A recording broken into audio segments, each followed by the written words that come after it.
Hola, esta es la última clase con un repaso de la materia del semestre. En la clase de hoy vamos a ver un pequeño resumen con algunos ejercicios sobre lo que vimos este año y este semestre en los contenidos más importantes. Primero, en la unidad de estadística y probabilidades, comparamos en la parte de estadística muestras a partir de su dispersión, qué tan dispersos o separados están los datos de una muestra. Luego vimos el cálculo de la probabilidad de un evento, en probabilidad por supuesto, y tomar decisiones en base al cálculo de estas estadísticas y probabilidades.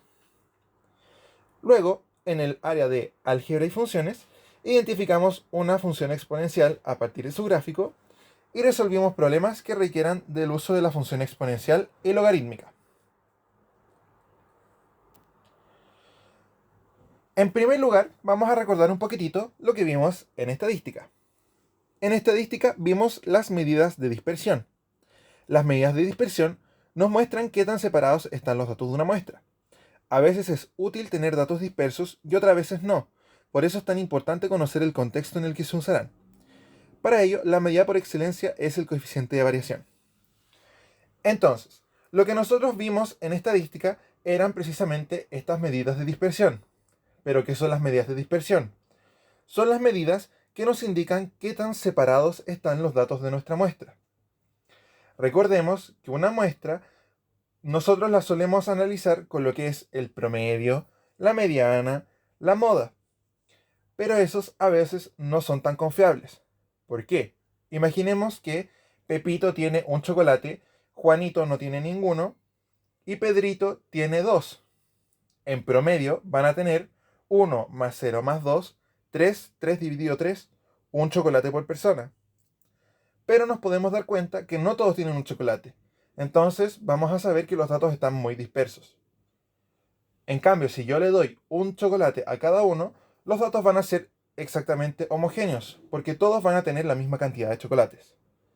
Entonces, el promedio a veces no es tan útil y no nos entrega mucha información válida, por lo que es necesario comparar nuestro promedio con otras medidas que nos digan qué tan confiable es ese promedio. Para eso está precisamente el coeficiente de variación. Entonces, en primer lugar, obviamente nosotros calculamos el promedio. No es una medida de dispersión, pero lo necesitamos para poder calcularlas. Luego, lo más útil sería calcular la varianza. Recordemos que la varianza es la suma de los lados, de las distancias entre cada dato con el promedio. O sea, por ejemplo, si yo sé que tengo como datos 0, 1 y 2, y el promedio va a ser 1, entonces la distancia entre 0 y 1 es 1. Voy a sumar entonces 1 al cuadrado. La distancia entre 1 y 1 es 0. Y voy a sumar 0 al cuadrado. Y la distancia entre 1 y 2 también es 1. Entonces voy a sumar 1 al cuadrado. 1 al cuadrado más 0 al cuadrado más 1 al cuadrado es 2. Y 2 dividido 3 es 0,6 periódico. Entonces, si mis datos son 0, 1 y 2, yo voy a tener que el promedio es 1.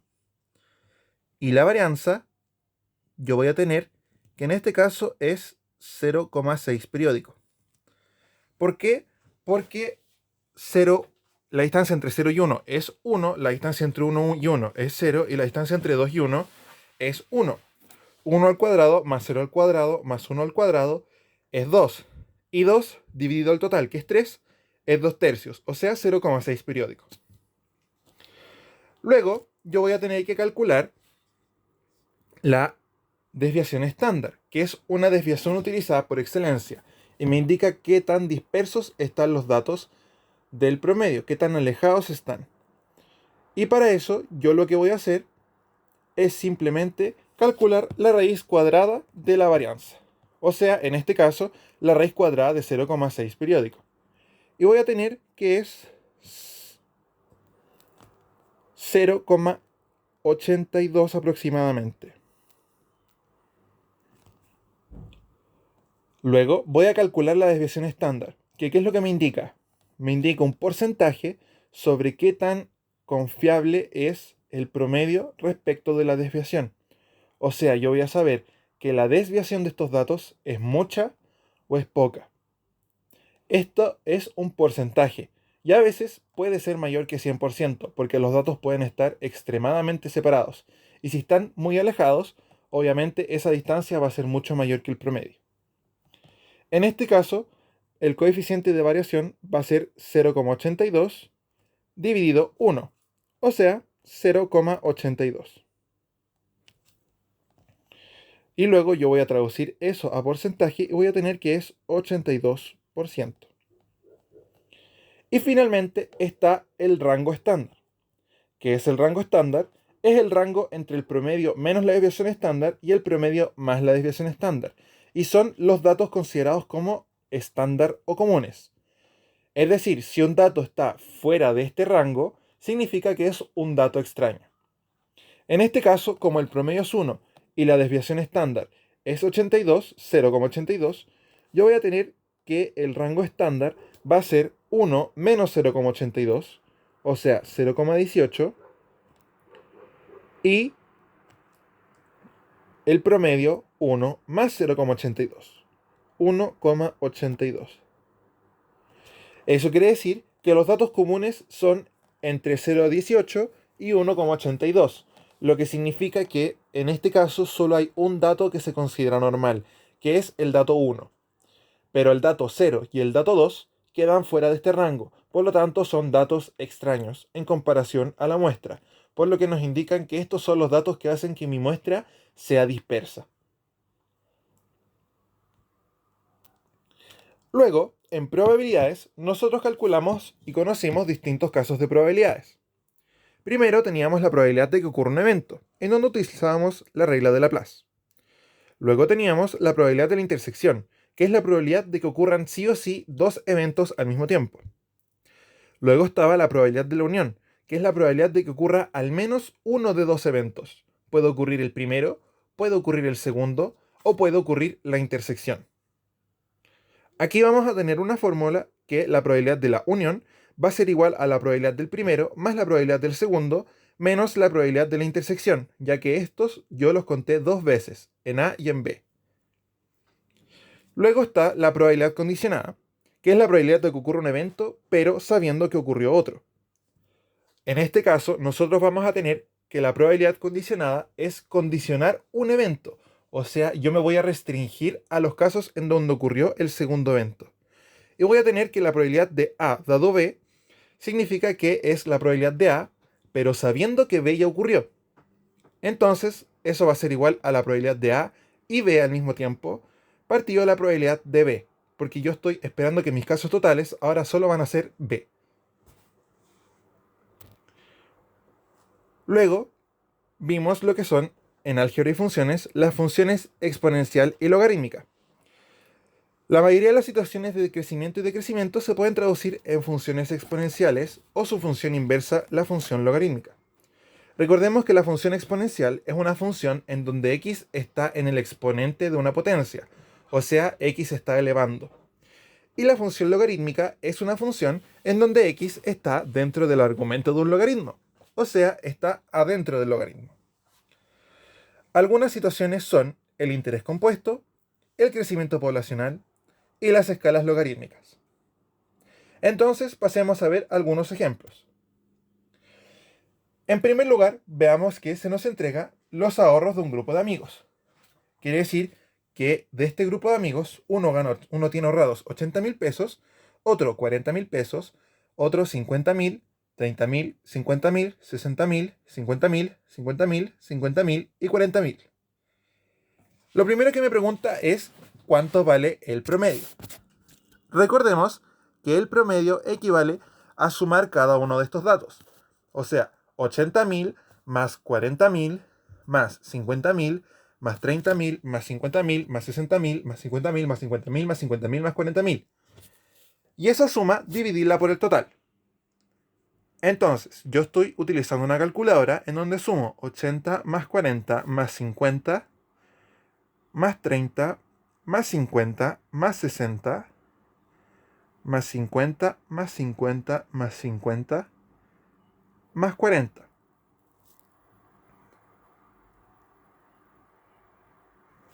y me dio en total 500.000. Esos 500.000 yo lo voy a dividir por el total y me da en promedio entonces 50.000 pesos. Por lo que este grupo de amigos tiene en promedio 50.000 pesos cada uno. En promedio. Como sabemos que ese dato no representa mucho a los valores, porque tenemos valores distintos a 50.000, vamos a calcular entonces la desviación estándar. Pero para calcular la desviación estándar, yo lo que voy a tener que hacer es calcular la diferencia entre cada uno de estos datos con el promedio al cuadrado. O sea, voy a tener que calcular 80.000 menos 50.000, que es el promedio, al cuadrado, más 40.000 menos 50.000, que es el promedio, al cuadrado. Y así lo voy a tener que hacer con cada uno de los datos, para que me dé después un valor que voy a tener que dividir por 10. Entonces, yo lo estoy haciendo en una calculadora. Recuerden que lo que tienen que hacer es calcular la diferencia entre cada dato con el promedio y eso calcularlo al cuadrado para sumarlo después a nuestro total. Otra forma de verlo es sumar o calcular el promedio de las distancias al cuadrado.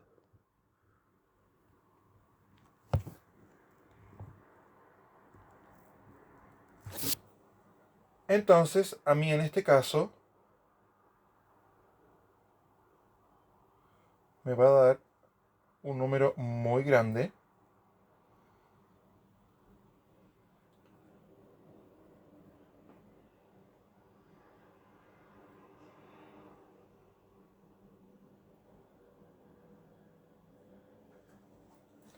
Que es 1.600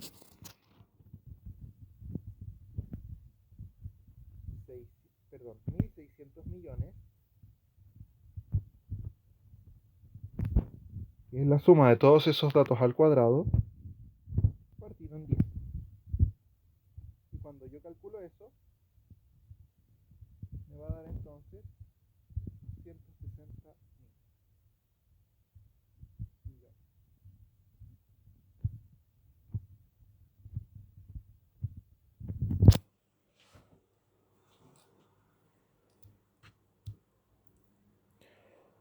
Una vez tengamos ese valor,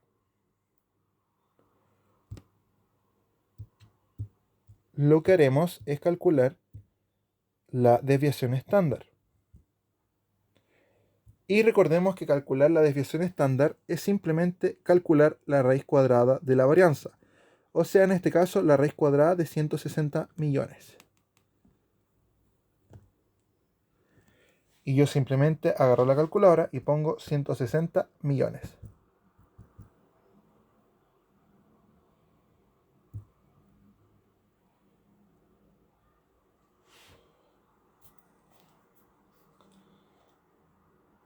Aquí me falta un 0, aquí me falta un 0, aquí me falta un 0. No eran 160 millones, eran 1.600 millones y ahí me va a dar entonces 40.000 de desviación. Y ahora sí que yo tengo este valor, voy a tener que calcular entonces los ahorros que se consideran normales. ¿Cómo yo voy a hacer esto? Utilizando el rango estándar. O sea, yo voy a tomar los valores que están en una distancia de la desviación estándar del promedio hacia abajo y una hacia arriba. O sea, yo voy a tomar 50.000 menos 40.000, que es 10.000, y 50.000 más 40.000, que es 90.000.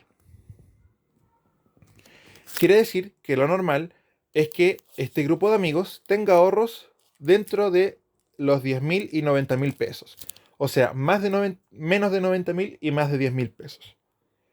Entonces, ¿cuál es la probabilidad de tener un dato considerado como normal? Vamos a ver entonces cuál de estos datos son normales. 80.000 está entre 10 y 90.000.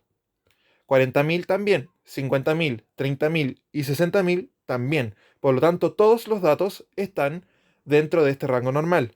Lo que quiere decir que la probabilidad de que los datos sean normales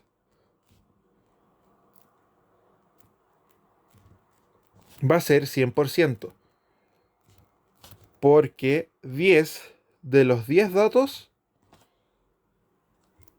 que eso es 1 y eso es 100%, son normales. Vamos a tener que todos estos datos son normales considerando esta desviación, porque precisamente están en el rango normal.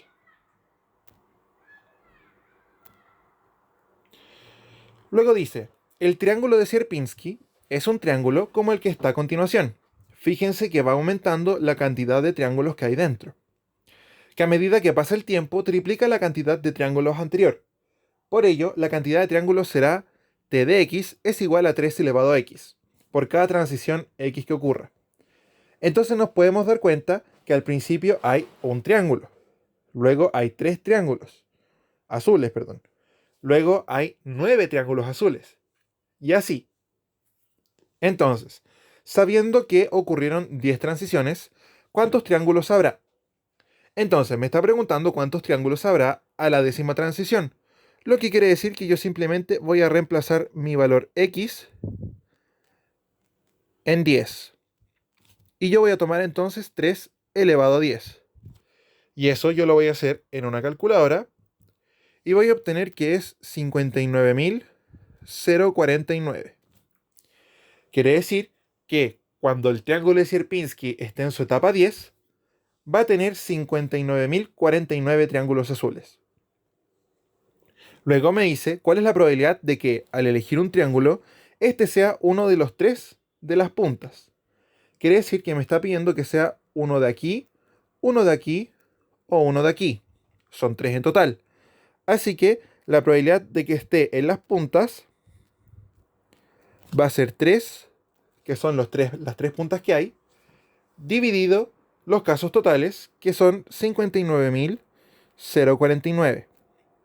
Y si yo calculo esto en una calculadora, me va a dar entonces 3 dividido 59.049, lo que es un número muy pequeño, ya que es 0,00005, o que es lo mismo en porcentaje, 0,005. Y luego me pide la probabilidad de que sea uno de los triángulos restantes. Entonces ya no me sirven estos casos, sino que me van a servir todos los demás. Y eso va a ser, por supuesto, la probabilidad de todos los demás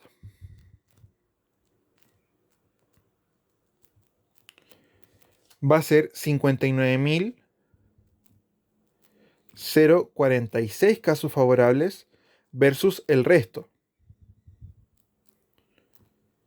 Y eso yo sé que tiene un valor de 0,99995. Y eso es 99,95%. Ahora, ¿cómo pude yo saber eso de una forma mucho más rápida? Simplemente sabiendo que 0,005 más 99,95 tiene que darme sí o sí 100%, ya que la probabilidad total es del 100%. Y eso sería todo para la clase de hoy. Espero que hayan comprendido y resolvido algunas dudas, y si no, por supuesto, recuerden que pueden acercarse a sus profesores. Muchas gracias.